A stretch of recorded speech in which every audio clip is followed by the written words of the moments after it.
Hello everyone, నేను doctor Sandhya Deepika Uruganti, consultant fertility centre Secunderabad branch అండి. So ఈరోజు నేను మీతో ఒక ఇంపార్టెంట్ ఫర్టిలిటీ టెస్ట్ గురించి మాట్లాడతాను. సో ఒక కపుల్ మా దగ్గరికి వచ్చినప్పుడు వాళ్ళకి బేసిక్ ఫర్టిలిటీ టెస్ట్ అనేవి చేస్తాం.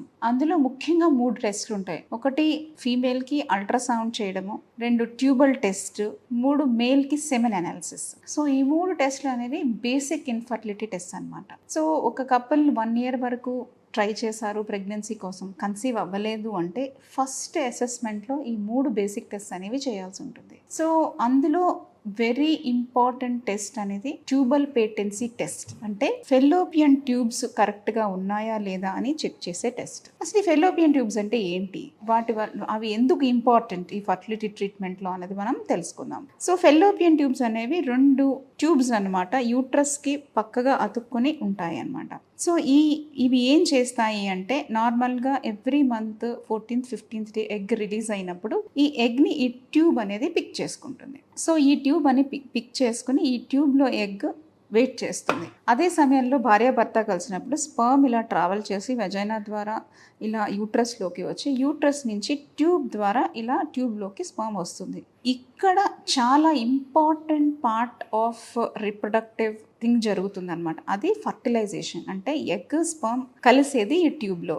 సో ఈ ట్యూబ్ అనేది చాలా చాలా important factor in fertility treatment అనమాట. సో ఈ ట్యూబ్ కరెక్ట్గా ఉందా టెస్ట్ చేయడాన్ని ట్యూబల్ పేటెన్సీ టెస్ట్, అంటే ట్యూబ్ ఓపెన్గా ఉందా లేదా టెస్ట్ చేయాలి. సో దాంట్లో ముఖ్యంగా మనం చేసేవి హిస్టెరో సాల్పింగోగ్రఫీ, HSG అనే టెస్ట్ అనమాట. రెండవది saline salpingography, saline infusion salpingography, and hystero contrast sonography. ఇవన్నీ 3 రకాల ట్యూబల్ పేటెన్సీ టెస్ట్లు ఉంటాయి. కామన్గా రెగ్యులర్గా చేసే టెస్ట్ అయితే HSG, హిస్టెరో సాల్పింగోగ్రామ్. సో ఇది ఎలా చేస్తారు, దీనికి ప్రొసీజర్ ఏంటి, దీనివల్ల మనం ఏం తెలుసుకుంటాం అనేది మనం తెలుసుకుందాం. సో HSG టెస్ట్ అనేది ఒక ఎక్స్రే టెస్ట్ అనమాట. ఈ ఎక్స్రే అనేది తీసుకుంటాం. సో యూట్రస్లోకి మనము డై పాస్ చేసి ఆ డై అనేది ఈ ట్యూబ్స్ లోంచి బయటకు వస్తుందా లేదా తెలుసుకోవడమే HSG అనమాట. సో ఈ టెస్ట్లో దీంట్లో ఏమీ అనస్థీషియా ఇవ్వడం కానీ అది ఏం జరగదు. నార్మల్గా ఈ టెస్ట్ అనేది మనం పీరియడ్ వచ్చిన 7th to 10th డే, అంటే బ్లీడింగ్ ఆగిపోయిన తర్వాత ఓవిలేషన్కి ముందు ఈ మధ్య పీరియడ్లో చేస్తే ఇది మనకి బాగా ఉపయోగపడుతుంది అనమాట. సో నార్మల్గా పేషెంట్ని 7 to 10 days అప్పుడు మనము ఒక అపాయింట్మెంట్ తీసుకుని HSGకి వాళ్ళకి ప్రిలిమినరీగా కొంచెం యాంటీబయాటిక్ ఒకటి, ఒక పెయిన్ కిల్లర్ ఇచ్చి వాళ్ళని ఎక్స్రే రూమ్లోకి తీసుకెళ్ళి అక్కడే మనం డై అనేది ఇంజెక్ట్ చేస్తాం. ఇంజెక్ట్ చేసి 2-3 ఫిలిమ్స్ తీసుకుంటాం. తీసుకున్న తర్వాత ఆ ఫిలిమ్స్ అన్ని రీడ్ చేస్తాం. ఇందులో అడ్వాంటేజ్ ఏంటి అంటే ముఖ్యంగా మనకు ఎక్స్రే పిక్చర్స్ మనతో ఉంటాయి. ట్యూబల్ పేటెన్సీయే కాకుండా గర్భాశయంలో ఏదైనా అబ్నార్మాలిటీస్ ఉన్నా కూడా డిటెక్ట్ చేయగలుగుతుంది. అంటే యూట్రైన్ అనామలీస్ కానీ, గర్భాశయంలో ఏమైనా పాలిప్స్ ఉన్నా, ఏదైనా పెద్ద పెద్ద మాసెస్ లాంటివి కూడా అది డిటెక్ట్ చేయగలుగుతుంది అనమాట. So it is a very important test in infertility treatment. So tubal patency test చేసుకున్న నెలలో కూడా కన్సీవ్ కావచ్చు.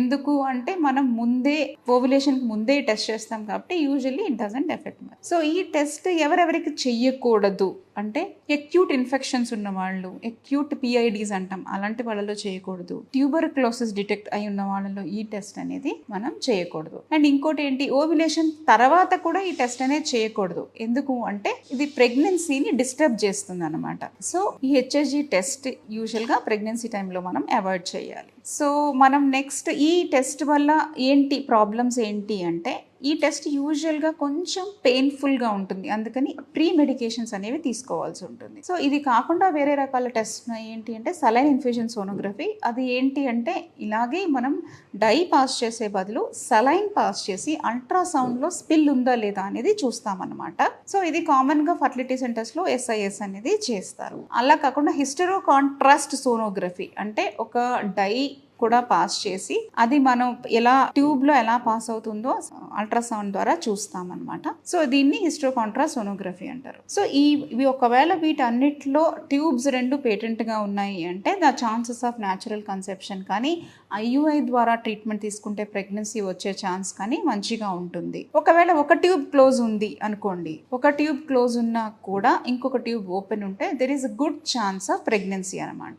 2 ట్యూబ్స్ బ్లాక్ ఉన్నాయి అంటే దెన్ 2 రకాల ట్రీట్మెంట్స్ ఉంటాయి. ఆ బ్లాక్ ఎక్కడ ఉంది, ప్రాక్సిమల్ బ్లాకా, డిస్టల్ బ్లాకా, అంటే ట్యూబ్ మొదట్లో ఉందా, ట్యూబ్ ఎండింగ్లో ఉందా ఆ బ్లాక్ అనేది మనం గుర్తించాలి. సో హిస్టెరోస్కోపిక్ ట్యూబల్ క్యాన్యులేషన్ అని ఒక ప్రొసీజర్ ఉంటుంది. ఆ బ్లాక్స్ని ఓపెన్ చేయడానికి హెల్ప్ చేస్తుంది అనమాట. అది ప్లస్ లాప్రోస్కోపీ, ఈ 2 చేసుకుని ఈ ట్యూబ్స్ బ్లాక్ అనేది ఓపెన్ చేసుకోవచ్చు. బట్ అందరిలో ఓపెన్ చేయడానికి ఉందో ఒక 35 to 40% ఆఫ్ పేషెంట్స్లో ఈ ట్యూబల్ బ్లాక్ అనేది ఓపెన్ అనేది చేసుకోవచ్చు. రిమైనింగ్ పేషెంట్స్ బాగా సివియర్ ఇన్ఫెక్షన్, బాగా టెర్మినల్ బ్లాక్స్ ఉన్న వాళ్ళల్లో IVF ట్రీట్మెంట్కి వెళ్ళడం అనేది better option of the treatment అవుతుంది. Thank you.